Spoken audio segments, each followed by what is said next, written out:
یہ صدقہ فطر ادا کرنے والے کو فائدہ ہوتا ہے، اور جس کو صدقہ فطر دیا جائے گا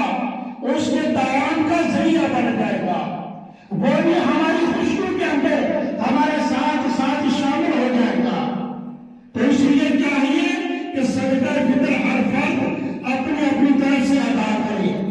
اپنی فیملی کے طرف سے، اپنے بچوں کی طرف سے صدقہ فطر ادا کرے۔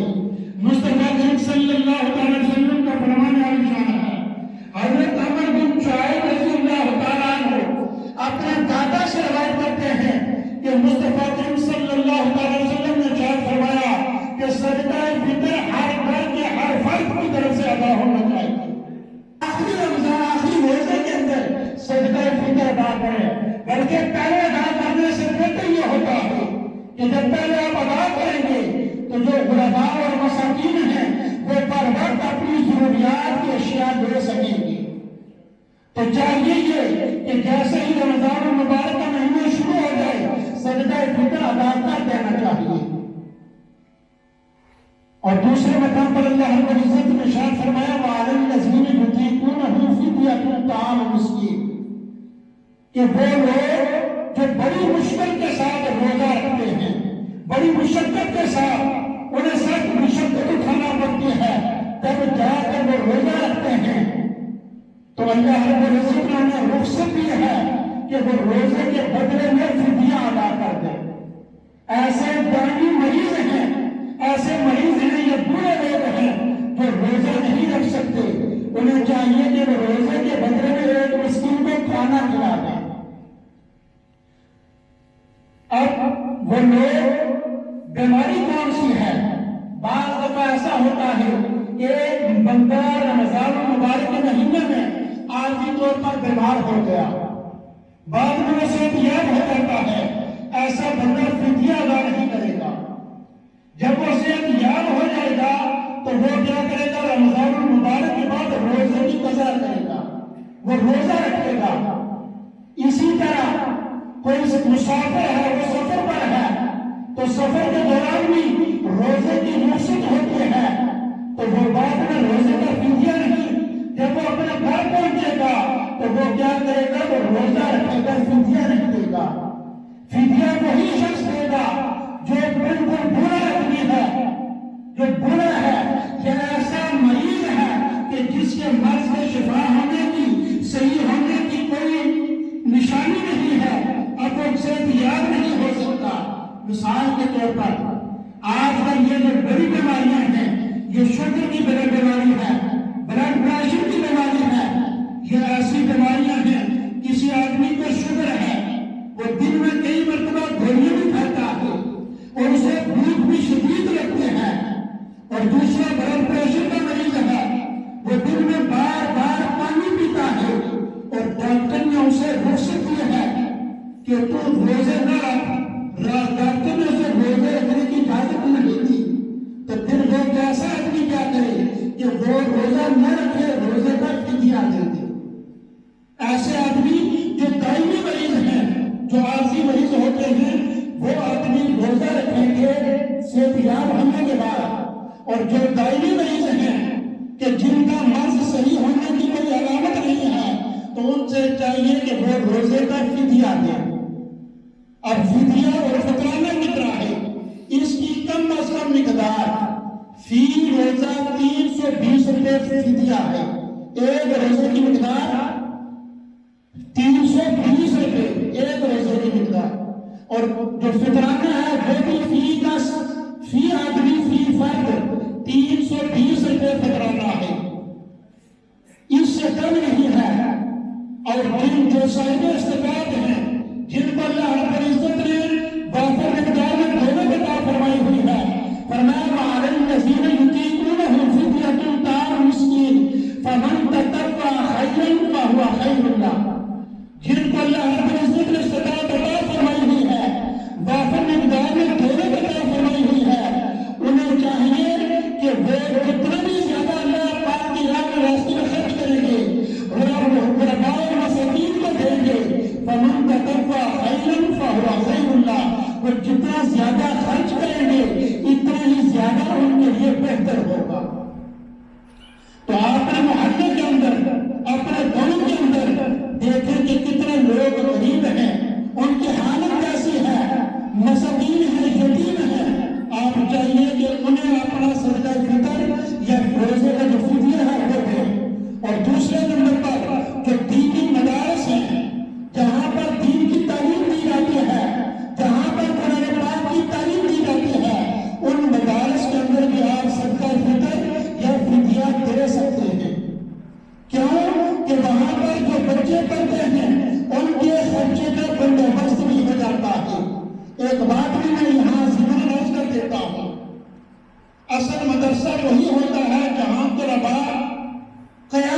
والے ہیں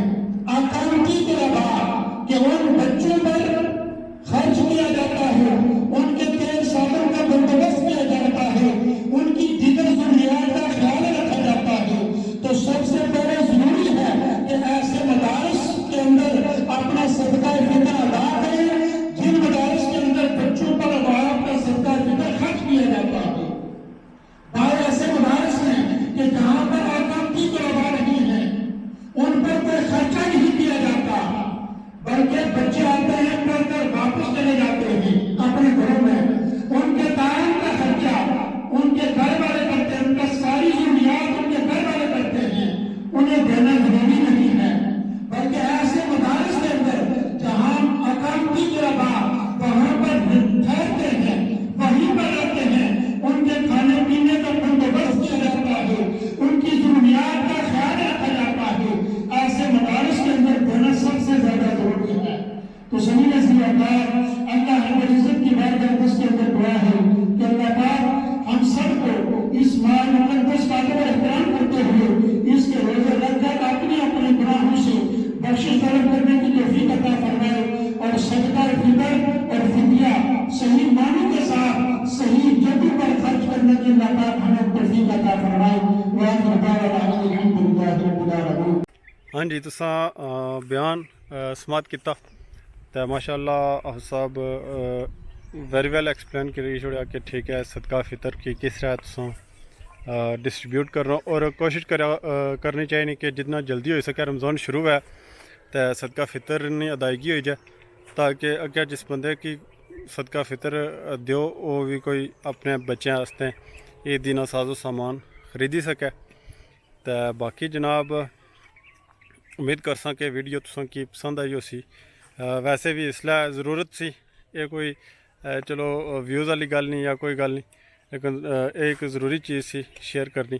تو اس کی شیئر سارے بندے لازمی کر سو تاکہ ہر بندے تک پہنچے اور رمضان ختم ہونے تو پہلے پہنچ جائے،